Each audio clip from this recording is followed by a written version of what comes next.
తుక్కుగూడలో CM Revanth Reddy మాట్లాడుతున్నారు. Live చూద్దాం. Bore ఎండిపోయింది కాబట్టి ఈ నీళ్లతో పాటు అదనంగా బోరుతో వాడుకునే నీళ్లను ట్యాంకర్లలో కొనుక్కుంటున్నాము. ఇవాళ మేము దాదాపుగా 1000 ట్యాంకర్లతోని ట్యాంకర్ బుక్ చేసిన 12 గంటల లోపలనే ప్రతి వాళ్ళకి నీళ్ళు అందిస్తున్నాము. అభినందించాల్సింది పోయింది, ట్యాంకర్లు వచ్చినాయి అంటున్నాడు. గ్రౌండ్ వాటర్ ఎప్పుడు వాడిపోయింది? వర్షాకాలంలో వర్షాలు రాకపోవడం వల్ల ఇప్పుడు గ్రౌండ్ వాటర్ వాడిపోయింది. నాగార్జున సాగర్లా, శ్రీశైలంలా అన్నిట్లల్లా డెడ్ స్టోరేజ్కి వెళ్ళిపోయినాయి. ఆ డెడ్ స్టోరేజ్ నుంచి మనము ఈరోజు నగరానికి తాగునీటి సమస్య తీవ్రతను దృష్టిలో పెట్టుకొని కొన్ని దగ్గరలలో కష్టమైన రైతులకు కొంత నష్టమైన తాగునీరే మొదటి ప్రాధాన్యత. ప్రపంచ నీటి విధానము నీళ్లుంటే మొదట తాగడానికి, తాగు, సాగు, విద్యుత్తు, పరిశ్రమలు 4 ప్రాధాన్యతలు. ఇప్పుడు తక్కువ నీళ్లు ఉన్నాయి కాబట్టి తాగునీటికే వాటిని పొదుపుగా వాడి ఏప్రిల్, మే, జూన్ ఇంకా 90 రోజులు ఉంది ఎండలు. 90 రోజుల కోసము పొదుపుగా చుక్క చుక్క బొట్టు బొట్టు లెక్క కట్టి ప్రతి పేదవాడికి తాగునీటి సమస్య రాకుండా ఉండడానికి, అదేవిధంగా బోర్లు పడిపోయినాయి, ఎండిపోయినాయి కాబట్టి ట్యాంకర్ల ద్వారా ఇంటి అవసరాలకు కూడా నీళ్లు అందించి పూర్తిగా సమీక్షించుకుంటూ పర్యవేక్షించుకుంటూ ప్రజలకు ఇబ్బంది జరగకుండా గ్రామాలలో ఉన్న బోర్లను కూడా కొత్తగా ఫ్లెషింగ్ చేసి వాటిని రిపేర్ చేస్తున్నాము. కొన్ని దగ్గరలో ఇప్పుడు వరి కోతలు అయిపోయినాయి, రైతులకు ఉన్న బోర్లు నీళ్లు ఉంటే ఆ బోర్లను కూడా తీసుకొని ఆ నీళ్లను కూడా ట్యాంకర్లలో ఊర్లలో ప్రజలకు సరఫరా చేయడానికి ప్రణాళిక సిద్ధం చేసినాము. చిన్న చిన్న చెరువుల మీద ఉన్న తాగునీటి వనరులను కూడా ఇప్పుడు పూర్తిగా రిపేర్లు చేసుకొని తాగనికే నీళ్ళు అందిస్తున్నాము. ఇవన్నీ మేం చేస్తుంటే నువ్వు వ్యవసాయానికి నీళ్ళు ఇవ్వలే, ఎండిపోయినాయి. ఎండిపోయినాక ఎందుకు చెప్తున్నావు? మరి అది మొదలుపెట్టినప్పుడే చెప్పుండొచ్చు కదా, ఈ సలహా ఏదో. అంటే ఎండిపోయినాక ఇల్లు కాలినాక ఆ మంటల కాడ చలి కాసుకుందామని చంద్రశేఖరరావు ఎదురు చూస్తున్నాడు.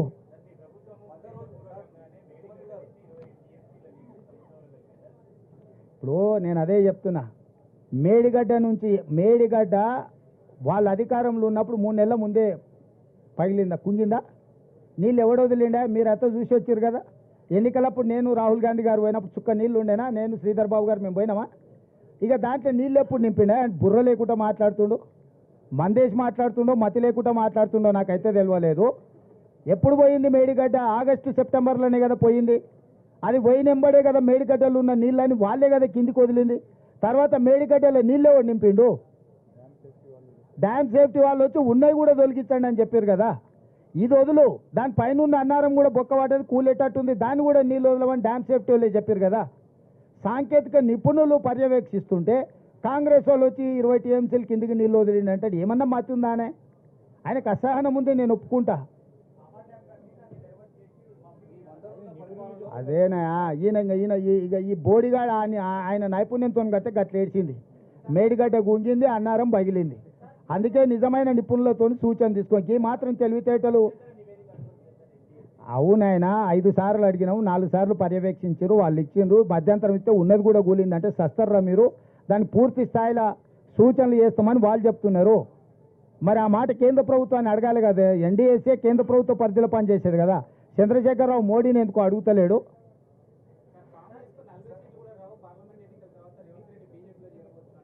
చూడంటుండు.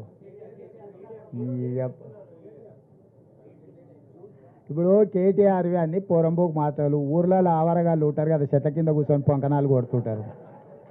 అంతకు మించి ఏమన్నా ఉందా? కళ్ళు కాంపౌండ్ల కాడ ఇట్లనే మాట్లాడుతుంటారు. ఏ మందుకళ్ళు తాగినాక, మా కొడంగల్ నారాయణపేట ఏరియాలో కొంచెం మందుకాళ్ళు ఎక్కువ. మందుకళ్ళు తాగినాక పోరలు గిట్లనే కేటీఆర్ చూస్తుంటే నాకు సేమ్ మందుకళ్ళు తాగిన లాగానే కనిపిస్తాడు. అంటే ఒక్క నిమిషం, కాంగ్రెస్కు 40 వస్తాయంటే మోడీకి 400 వస్తాయని ఒప్పుకున్నట్టే కదా. వీడు ఎవరిని సపోర్ట్ చేస్తున్నట్టు? ఎవరికి సపోర్ట్ చేస్తుండు వీడు? రాజు నువ్వు చెప్పు. మాకు 40 వస్తాయి, మోడీకి 400 వస్తాయని చెప్తుండు కదా. మరి నేనేం చెప్తున్నావు? మోడీ వీడు ఒకటే రా నాయన, వీని ఓటేస్తే మోడీకి వేసినట్టే అని. పోనీ ఈ మొనగానికి రాష్ట్రంలో 1, 2 ఇస్తే ఎవరికి మద్దతు ఇస్తాడు?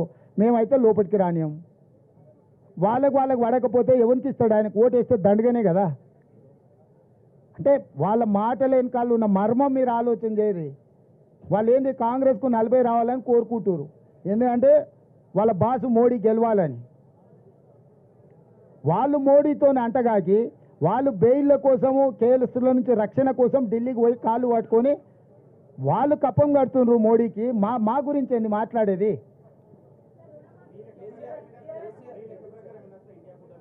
ప్రభుత్వం ఏర్పాటు చేస్తానని వస్తాయి. డేట్ చెప్పిన ఇప్పుడు ప్రభుత్వం ఏర్పాటు చేస్తానని వస్తాయి.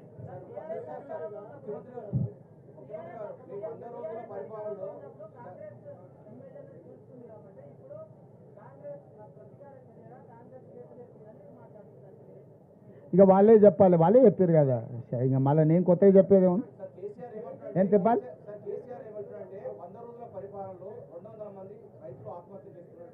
పేర్లు చెప్పమను, పేరు ఊర్లు ఇవ్వమను, నష్టపరిహారం ఇద్దాం. 200 నెంబర్ చెప్పుడు కాదు, పేర్లు వాళ్ళ వివరాలు ఇవ్వమను. తప్పకుండా ప్రభుత్వం నుంచి వాళ్ళని ఆదుకుందాం. సూటిగా నేను చంద్రశేఖరరావుని అడుగుతున్నా, ఏ రైతు ఏ ఊరు అతని వివరాలు మాకు పంపుండి. నిజంగానే రైతులు చచ్చిపోయి ఉంటే రైతుల పట్ల సానుభూతి ఉన్న రైతు ప్రభుత్వం మాది, ఆ రైతు కుటుంబాలను ఆదుకునే బాధ్యత మాది. 200 కుటుంబాలను ఎన్నికలైన మరుక్షణం సచివాలయానికి పిలిచి వాళ్ళని ఏ రకంగా ఆదుకోవాలో మా ప్రభుత్వం నిర్ణయం తీసుకుంటుంది. చంద్రశేఖరరావు గారికి 48 గంటలు సమయం ఇస్తున్న చనిపోయిన రైతుల 200 మంది రైతుల వివరాలు ప్రభుత్వానికి నివేదిక రూపంలో ఇవ్వాల్సిందిగా నేను వారిని కోరుతున్నా.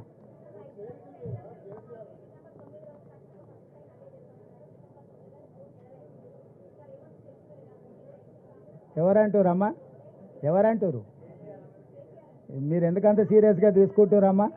ఆయన ఎందుకంత 10 ఏళ్ళు ఆయన లక్ష ఇస్తాను, 10 ఏళ్ళు అయినా ఇవ్వలే, ఇంకా అన్నీ బకాయిలు ఉన్నాయి. అదే అందుకే చెప్తున్నా, ఆయన మాట్లాడేది అంత సీరియస్గా తీసుకోకమ్మా.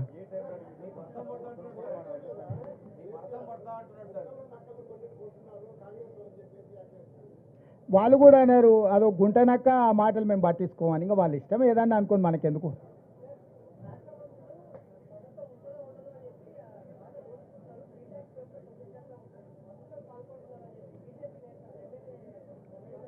ఎవరైనా చెప్పు మరి, వివరాలు తీసుకుపోయి వాళ్ళ ప్రధానమంత్రి ఉండు కదా, పోయి కంప్లైంట్ ఇవ్వమను, చర్యలు తీసుకోమను. మన బాండ్స్ బయట పడ్డాయి కదా, ఎవరికి ఇచ్చారు, దొంగలెవరు దొరలెవరు మన బాండ్లు బయట పెట్టంగానే బయటకు వచ్చింది కదా. మొదట వాటికి సమాధానం, ఈ రాష్ట్రంలో వాళ్ళే దొంగలని చెప్పిన వాళ్ళందరూ అత్యధిక బాండ్లు వాళ్ళ పార్టీకే ఇచ్చారు కదా. లిక్కర్ దొంగల నుంచి కాంట్రాక్టర్ల వరకు అత్యధికంగా చీకట్ల కోట్ల రూపాయలు ఇచ్చింది వాళ్ళకే. ఇంకా కూడా వాళ్ళు నీతిమంతులాగా మాట్లాడుతున్నారు. ఏం చేస్తాం, కర్మ. రైట్.